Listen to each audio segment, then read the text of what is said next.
December 15, 2025ರಂದು ಬೆಳಿಗ್ಗೆ 10 ರಿಂದ ಸಂಜೆ 4ವರೆಗೆ ಬೆಂಗಳೂರಿನ ಎಸ್ವಿಎಸ್ ಸುವರ್ಣ ಗಾರ್ಡನ್ನಲ್ಲಿ ಕನ್ನಡ ಮತ್ತು ಸಂಸ್ಕೃತಿ ಇಲಾಖೆಯ ನಿರ್ದೇಶಕಿ ಕೆಎಂ ಗಾಯತ್ರಿ ಅವರ ವಿರುದ್ಧ ಕಲಾವಿದರು ಹಾಗೂ ವಿವಿಧ ಸಂಘಟನೆಗಳು ಸಂಕೇತಾತ್ಮಕ ಪ್ರತಿಭಟನೆ ನಡೆಸಿದರು. ಕಲಾವಿದರ ಮೇಲೆ ನಡೆಯುತ್ತಿದೆ ದೌರ್ಜನ್ಯ, ಭ್ರಷ್ಟಾಚಾರ ಮತ್ತು ಅಸಮಾನ ವರ್ತನೆಯನ್ನು ಖಂಡಿಸುವುದು ಈ ಪ್ರತಿಭಟನೆಯ ಮುಖ್ಯ ಉದ್ದೇಶವಾಗಿತ್ತು.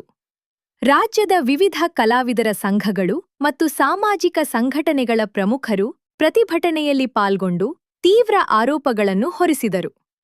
ಕರ್ನಾಟಕ ರಾಜ್ಯ ಸಂವಿಧಾನ ವೇದಿಕೆಯ ಅಧ್ಯಕ್ಷ ಜೈಕಾಂತ್ ಮಾತನಾಡಿ, ದಲಿತ ಕಲಾವಿದರಿಗೆ ಬಾಕಿ ಇರುವ ಗೌರವಧನ ಬಿಡುಗಡೆಗೆ ಸಂಬಂಧಿಸಿದ ಮನವಿ ಸಲ್ಲಿಸುವ ವೇಳೆ ನಿರ್ದೇಶಕಿ ಅಸಭ್ಯವಾಗಿ ವರ್ತಿಸಿದ್ದಾರೆ ಎಂದು ಆರೋಪಿಸಿದರು.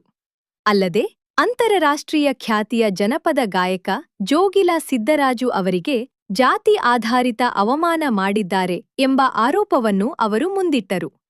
ನಿರ್ದೇಶಕಿಯನ್ನು ಹುದ್ದೆಯಿಂದ ವಜಾಗೊಳಿಸಬೇಕು ಎಂದು ಆಗ್ರಹಿಸಿ ಮುಖ್ಯಮಂತ್ರಿ ಹಾಗೂ ಮುಖ್ಯ ಕಾರ್ಯದರ್ಶಿಗಳಿಗೆ ಹಲವು ಬಾರಿ ಮನವಿಗಳನ್ನು ಸಲ್ಲಿಸಿದರೂ ಸರ್ಕಾರದಿಂದ ಯಾವುದೇ ಸ್ಪಷ್ಟ ಕ್ರಮ ಕೈಗೊಳ್ಳಲಾಗಿಲ್ಲ ಎಂದು ಪ್ರತಿಭಟನಾಕಾರರು ಅಸಮಾಧಾನ ವ್ಯಕ್ತಪಡಿಸಿದರು.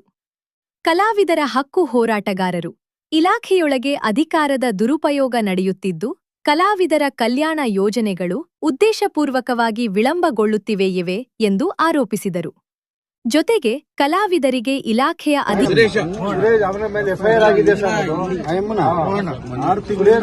ಮನವಿ ಕೊಡ್ತಾ ಇದ್ವಿ,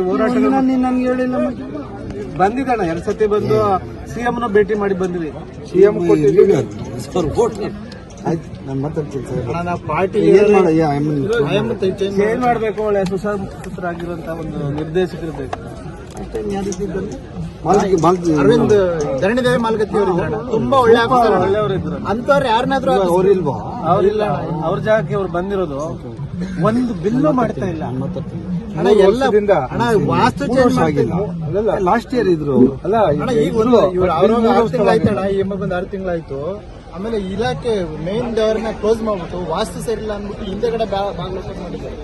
ನಮ್ಮ ಸರ್ಕಾರ 6 ತಿಂಗಳಾಗಿದೆ ಬಾಗಿಲು ತೆಗಿದ್ದೀರಾ, ಕಲಾವಿದರಿಗೆ ಭೇಟಿ ಮಾಡೋದು ಕೊಡಲ್ಲ, ಮೀಟಿಂಗ್ ಕಲಾವಿದರು ವಿಸಿಟ್ ಆಮೇಲೆ ಎಲ್ಲೋ ನಾವು ಹೋಗಿ ಅರ್ಜಿ ಕೊಟ್ರು ಹೋಗೋದು, ಆಫೀಸರ್ಗಳಿಗೆ ಹೇಳೋದು, ಅದನ್ನ ಎತ್ತಿಡಿಸೋದು, ಈ ತರ ಮಾಡ್ಕೊಂಡೆ ನನ್ನ ಮತ್ತೆ ತಾಂಡವ ಮಾಡ್ತಾ ಇದೆ.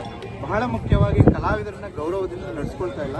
ಕಳೆದ 6 ತಿಂಗಳ ಹಿಂದೆ ಅಂತಾರಾಷ್ಟ್ರೀಯ ಗಾಯಕರಾದಂಥ ಜೋಗಿಲ ಸಿದ್ದರಾಜು ಅವರ ಮೇಲೆ ಕಲಾವಿದರಿಗೆ ಕಳೆದ 3 ವರ್ಷಗಳಿಂದ ಏನು ಬಾಕಿ ಅನುದಾನ ಇತ್ತು, ಕಲಾವಿದರಿಗೆ ಪ್ರಾಯೋಜನೆಯನ್ನು ಪಡೆದು ಅವರು ಗೌರವಯುತವಾಗಿ ಪಡ್ಕೊಳ್ಬೇಕಾದಂಥ ಗೌರವ ಸಂಭಾವನೆಯನ್ನು ಕೊಡಿ ಅಂತ ಕೇಳಲಿಕ್ಕೆ ನಾನು ಮತ್ತೆ ಜೋಗಿಲ ಸಿದ್ದರಾಜು ಅವರು ಮಾನ್ಯ ನಿರ್ದೇಶಕರ ಕಚೇರಿಗೆ ಹೋಗಿ ಅವರನ್ನ ಕೇಳ್ಕೊಂಡಾಗ ಸುಮಾರು 3 ವರ್ಷಗಳಿಂದ ಇದೇ ರೀತಿ ಹಣ ಬಿಡುಗಡೆ ಆಗದಿಲ್ಲ, ಹಾಗೆ ಇದೆ, ದಯಮಾಡಿ ಅದನ್ನು ಬಿಡುಗಡೆ ಮಾಡಿಸ್ಕೊಡಿ ಅಂತ ಹೇಳಿ ಕೇಳ್ಕೊಂಡಾಗ ಅವರು ನಿಮ್ಮನ್ನು ಕೇಳ್ಕೊಂಡು ನಾನು ಆಡಳಿತ ನಡೆಸಬೇಕಾಗಿಲ್ಲ ಅಂತ ಹೇಳಿದ್ರು. ನೀವು ಈ ಥರ ಮಾತಾಡೋಂಗಿಲ್ಲ, ನಾವು ನಿಮ್ಮ ಮೇಲಧಿಕಾರಿಗಳಿಗೆ ಗಮನಕ್ಕೆ ತರ್ತೀವಿ ಅಂತ ಹೇಳ್ಬಿಟ್ಟು ಜೋಗಿಲ ಸಿದ್ದರಾಜು ಅವರು ಹೇಳಿದಾಗ ಇಮಿಡಿಯೇಟ್ಲಿ ಅವರು ಸಿಟ್ಟಾಗಿ ಏನು ಮೌಸ್ ಪ್ಯಾಡ್